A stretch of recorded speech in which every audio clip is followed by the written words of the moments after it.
La parole est maintenant à Laurent Garcia pour le groupe Modem. Merci Madame la Présidente. Madame la Présidente, Monsieur le rapporteur, chers collègues, notre commission est saisie en nouvelle lecture du texte voté cet été par notre Assemblée relative à la lutte contre la manipulation de l'information, après que le Sénat l'a rejeté le 26 juillet dernier.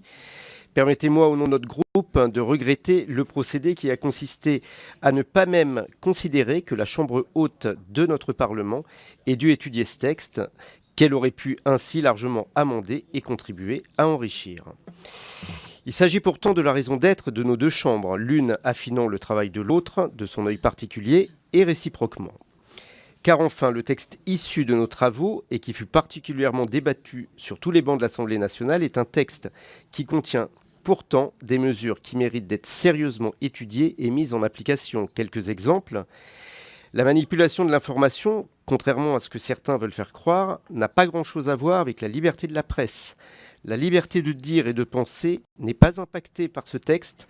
Ce qu'il est, c'est la volonté consciente de tromper les citoyens et de les égarer en leur mentant sur la véracité d'une information, qui n'en est une qu'à la condition qu'elle ait été vérifiée, recoupée, discutée. Dans ce contexte, nous devons être capables de répondre à ce qui s'apparente parfois à des entreprises de déstabilisation. Notre histoire récente n'est pas avare de ces faits.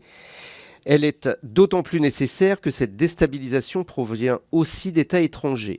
Ne faisons pas comme si nous ne savions pas que dans notre monde, l'information est devenue un enjeu de pouvoir.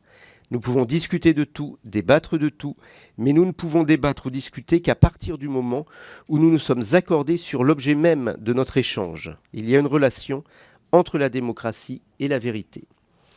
C'est pourquoi nous avons souhaité faire inscrire dans la loi plusieurs dispositions relatives à l'éducation aux médias et à l'information, car nous savons tous que le rempart le plus grand contre cette manipulation réside dans notre capacité à nous former, à aiguiser notre œil et notre esprit critique, bref, à percevoir l'essentiel du subalterne.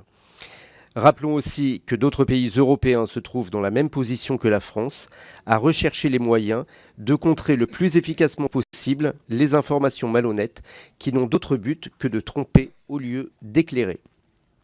Le rapporteur l'a rappelé, nous le rejoignons sur bien des points.